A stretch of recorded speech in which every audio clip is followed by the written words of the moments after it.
Well, we're back from the narrow gauge convention, which was a lot of fun. We went over there with a bunch of the guys and everything. It was just a lot of fun. And this week's show was supposed to be about putting backdrop buildings on, because we've been doing those backdrop shows. But let's not do that. Let's push that back and just dive right into the narrow gauge convention. So check it out, the Narrow Gauge Convention 2017 in Denver. We had originally planned on riding the California Zephyr over, but we weighed the ins and outs of that, and we really wanted to have our car. But we did meet the California Zephyr eastbound in the Grand Valley. We also stopped in Green River, Utah en route to check out the John Wesley Powell Museum there, mostly to check in on this. This is a ship model that was built by our friend Don Hendrickson over 20 years ago as a contract for the museum when they were building it. Model still looks fantastic for what it's worth. This is in O scale. And we paid a visit to the hot springs in Glenwood Canyon. No, we did not take the waters. We just kind of looked in on it. We've been planning a trip here to do nothing more than take the waters and then leisurely ride the train home. This has always been a major stop on the Denver and Rio Grande Western, and wonderfully, they're still using the old depot for exactly what it was intended, as a passenger depot, now meeting the California Zephyr via Amtrak instead of the California Zephyr on the Denver and Rio Grande Western. But what a beautiful old station, and how cool it is that it's still being used for exactly what it was intended, a passenger station here at the small 19th century resort town of Glenwood, and that it's still serving the California Zephyr after all these years. If you remember, we did a really fun show on the California Zephyr, so take a minute and watch that. It's really fun.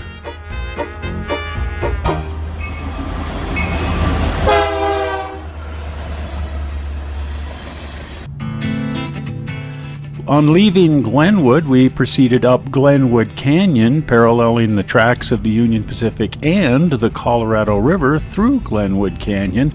This is one of the most expensive freeways ever built. It's just amazing that they were able to stuff I-70 in here. We went under the Continental Divide in what used to be called the Eisenhower Tunnel, now the Johnson Tunnel for some reason.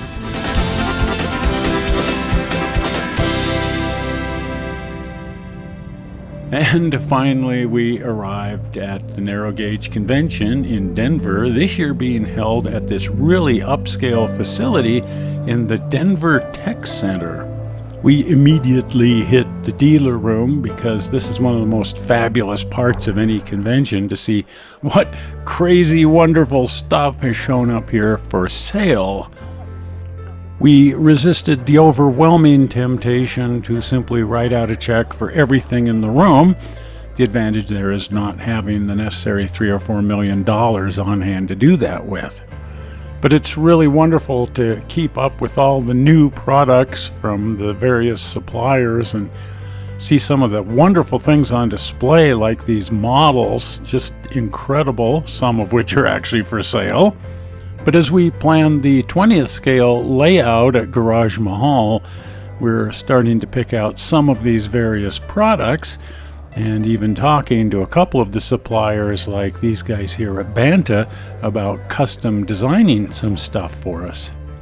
As always, the temptation to drop a couple of $1,000s on an amazing brass locomotive is there. The real temptation here being that these prices are just phenomenal. But our biggest need right now was for landscaping ideas. And, oddly, one does not live by train models alone. So Dawn and both Karens and I put together something of a double date and headed off to one of the most unusual restaurants in the world, Casa Bonita in Denver. I think I would best describe this place as Chuck E. Cheese meets Pancho Villa. The featured entertainment is Cliff diving, not the average fare in a restaurant.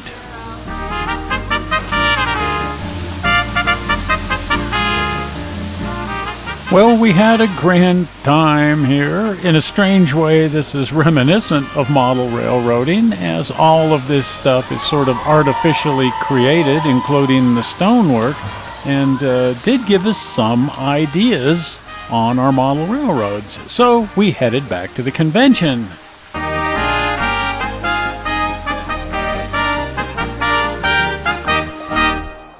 Well, one of my favorite things at the conventions are the modular railroads. Some of these things just come out so good, and these railroads travel all over the country so that you can see them popping up in different locations. But the neat thing here is we had never seen any of these modular railroads before. They'd never been out to any of the train shows that we'd ever been to. So it was all new stuff for us, and that was really exciting.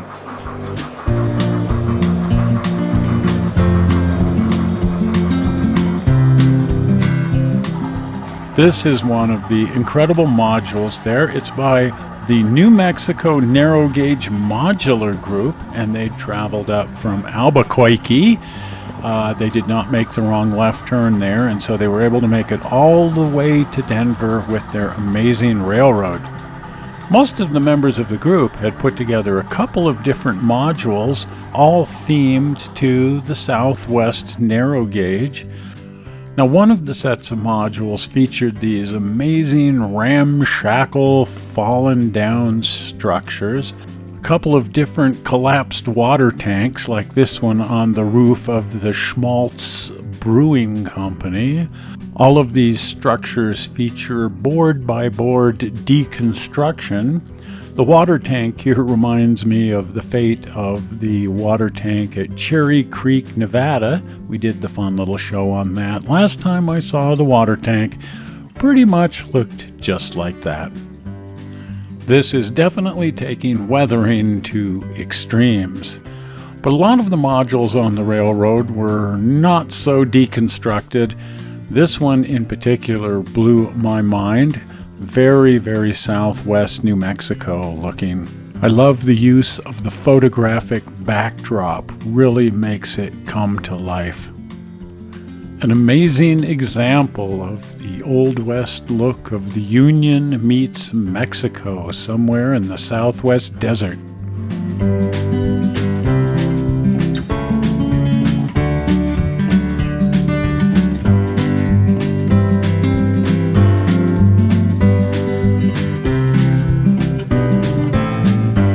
And this module featured some electronics. Note the use of the electroluminescent signs. If you recall, we did that fun show on neon and electroluminescence on a model railroad. And check out the oil slick here in the harbor. Wow, wonder how they did that. Well, this is some wonderful HO scale modeling. A fabulous modular railroad, and yet here at the convention there were so many fabulous modular railroads that it was sort of difficult to take the whole thing in.